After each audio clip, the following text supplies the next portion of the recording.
Hi, I'm Nancy Gaucher-Thomas, and I'm the juror for the South County Art Association exhibition.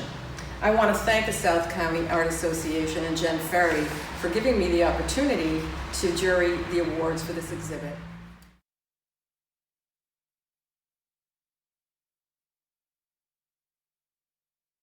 This is a wonderful mixed media collage that has rice papers, transparent and opaque, with fine threads that kind of meander across the surface. The vertical elements here that anchor the piece are the trees, which are very nicely placed, and you can see there's these larger trees in the foreground, and then she's got some pieces going back into the distance. In particular, I love what she's got here going on in the foreground as well that brings it a little more forward, and that is these fine little gold dots that just add a whole other element to this beautifully designed and created mixed media piece. The other thing I want to mention is the framing and how I appreciate that really very much, and how she's got the mat that is kind of coming forward. She's got the piece set back into the frame, and it just really nicely highlights the horizontal format of this piece. So very well done, Nancy.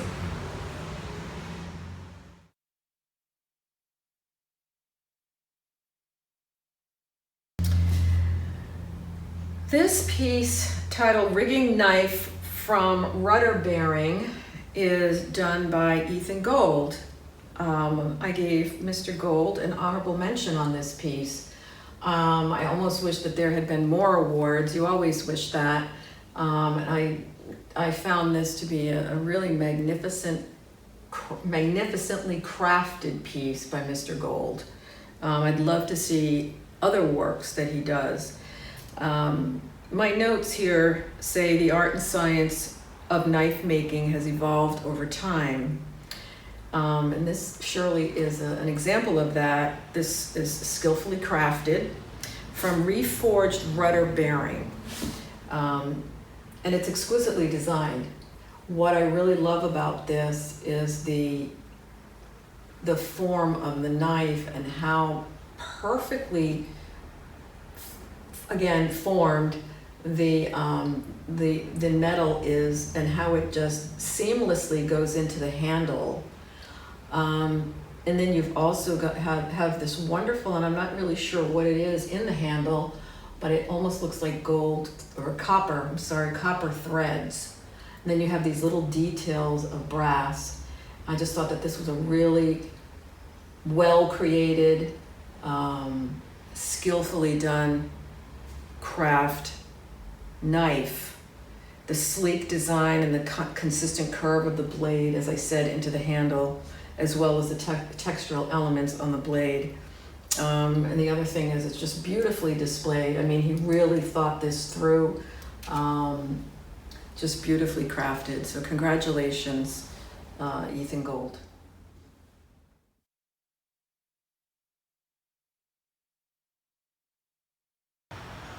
Memories of Haystack Mountain by Patty Barrett. I'm hoping that I pronounced your name correctly. This piece is really a fun piece. It really intrigued me. What I came away with was that there are many reasons for why a work of art is created. Storytelling is one, and the use of symbolism is another. Patty used fiber, linen, and thread in this piece called Memories of Haystack Mountain, with a reference to Haystack Mountain School of Crafts. I found it to be whimsical and a fun piece, although leaving me wanting to hear more of the story. There has to be a wonderful story behind this piece. I appreciate the black glove or the black hand that's kind of offset in this space. And then you have these other elements that kind of balance it out. It's very well done. I love all of these little design elements that she's got kind of floating around. She's got a butterfly, she's got a pear, she's got everything means something. So as I said, this is about symbolism, and I would love to hear more from Patty about this piece. So hopefully, Patty, you'll email me and let me know. So congratulations on your honorable mention for Memories of Haystack Mountain.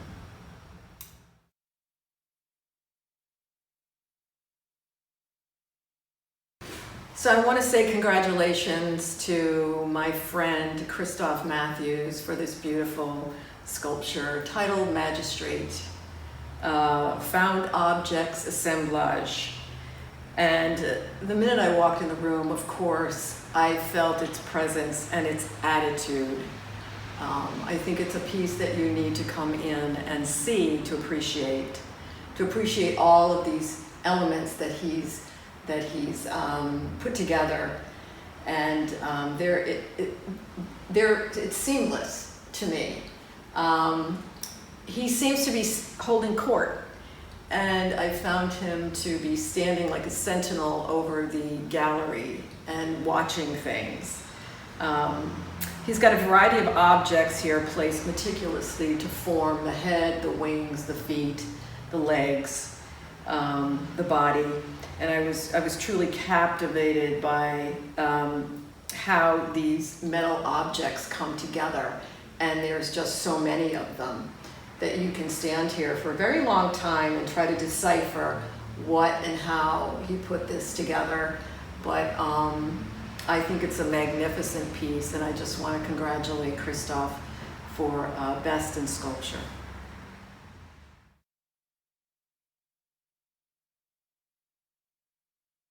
So this next piece is titled Yellow Dragonflies by Linda Hufnagel, and I gave this Best Functional Pottery, this piece here.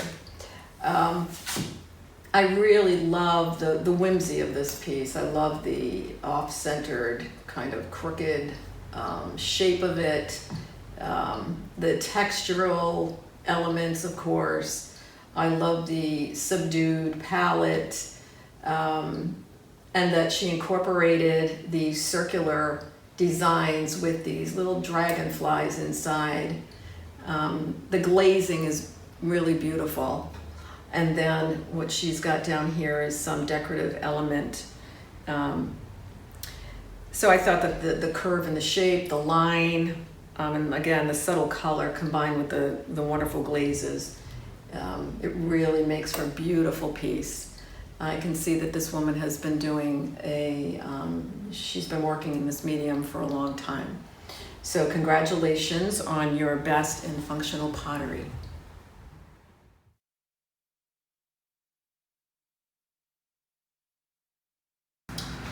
So now we're going to talk about Todd Kenny's piece, and the title of this piece is Parfum vas Weinam. The shape and color of this stoneware vessel is actually translated is a small cup of wine, Parfum vas Weinam, a one-handled vessel in which the neck and the body form a continuous curve with a bright bluish-green patina-like surface. My eye went right to this color and all of the beautiful glazes and the textural shapes that he's got going on here. Pottery's very, very difficult to manage all of those glazes, and it's a very time-consuming art form. So I want to congratulate Mr. Kenny on an honorable mention for his piece. It's very beautifully done.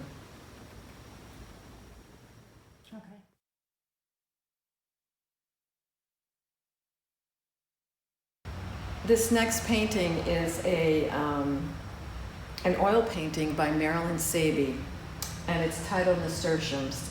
It's a stunning floral painting with a strong sense of light that creates luminous and saturated color. I gave this an award for Best Floral.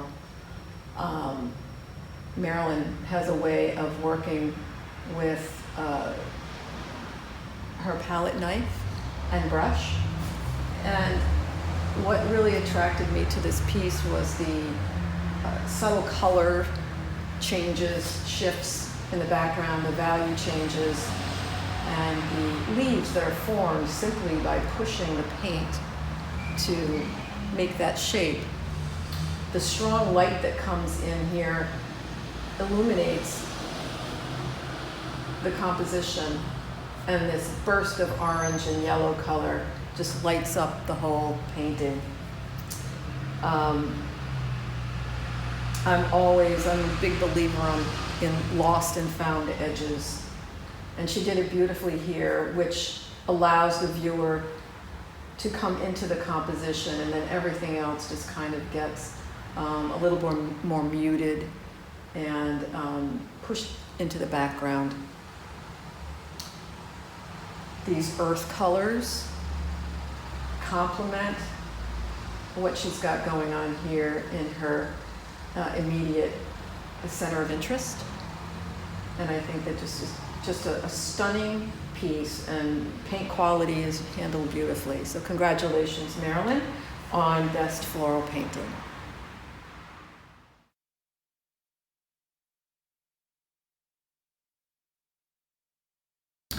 So the next piece is by Paula Imbergamo, and this is titled I Scrubs, a tribute to Jacob Riis. And this I gave the best in mixed media. This is a mixed media assemblage that uses a variety of old photos, glass, and symbolic elements that tell a story of Jacob Riis. I was not aware of Mr. Riis, so of course I had to look him up. And it seems as though he was a Danish-American social reformer, mud-raking journalist, and social documentary photographer who has contributed greatly to social reform, urban reform in America in the 20th century. And so there's so much to see here, and I really appreciate, especially during these times. So paying homage to Mr. Riis, I thought, was a really wonderful thing to do, given the photographs and what his mission was to bring to life the urban environment and the struggles that people face. And so you can walk around this piece and you can see so many wonderful pieces that make up this house. So you can almost enter through the antique door plate here, and then you can see here where the house is formed up on top, the roof, and then you've got all of these layers. I just found it fascinating, and so I want to just say congratulations on your mixed media assemblage.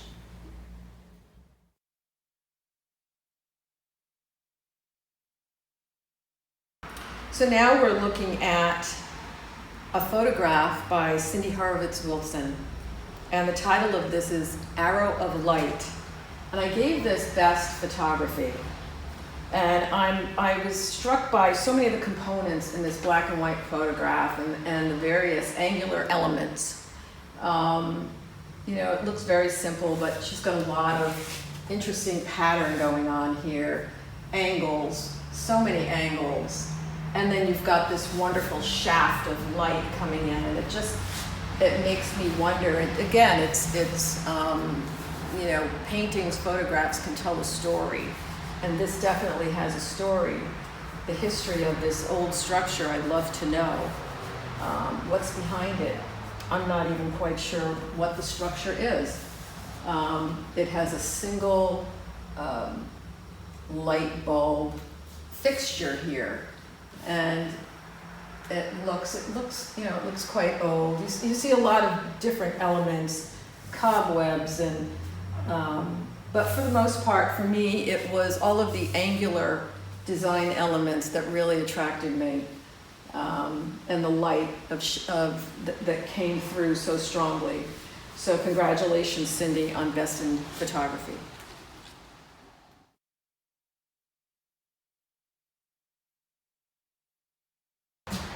This next piece by Diana Sarter, titled Cat's Cradle, is in ink and acrylic on paper.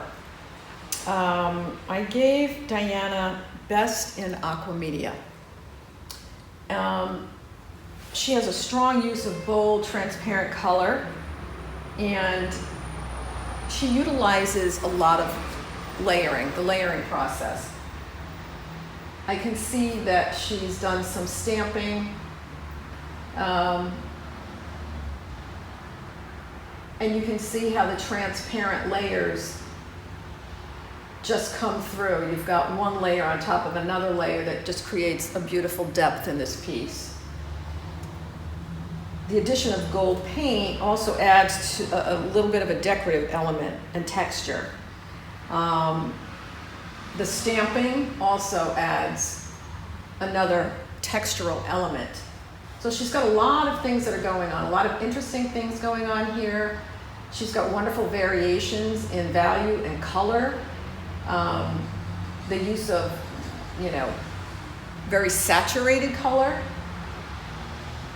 And her angular, pieces like this piece here, this angular piece, which will really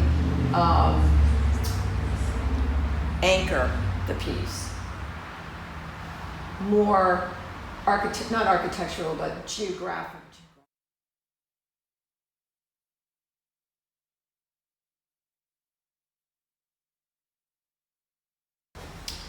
This piece, titled Jaguar by Michael Altamari, I chose for best drawing. My mantra has always been less is more, and such is the case here. Knowing when to stop. I think that is always a problem for some artists, knowing when to put the pencil or the paintbrush down. The placement of the head of this jaguar indicates that it's a more formal portrait. And the fine line creates somewhat of vignette as it goes off the page.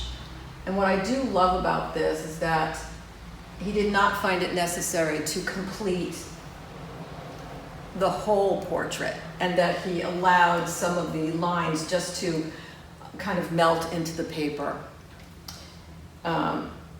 In handling it this way, he puts greater emphasis on the marks that he's made in here. And I think it's just a beautiful handling of this kind of majestic creature. Very well done, and congratulations on your best in drawing.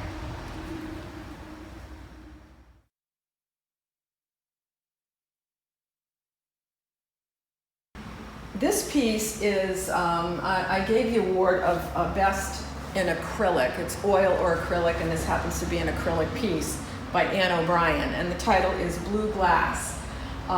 It's pretty reminiscent of my friend Teresa Garrard's work. I think you'll agree that some of the application, the way that the paint was applied. So what I wanted to say is there's a lot to decipher in this. It's well composed, and what I love about this particular piece as an abstract piece is that there's a lot of layering going on. The layering of shapes, large to small, small to large, the way that it goes back into space, but then she's also used these she's used these lines that also bring you in. And then that pop of orange, the complement. She's also got some scumbling going on over here, and it looks as though, this is something that she may have used sandpaper, so it's coming through the surface. But again, very pleasing, the composition, and I think she handled the medium very nicely and incorporated a lot of different elements to bring interest to the piece. So congratulations on Best in Acrylic.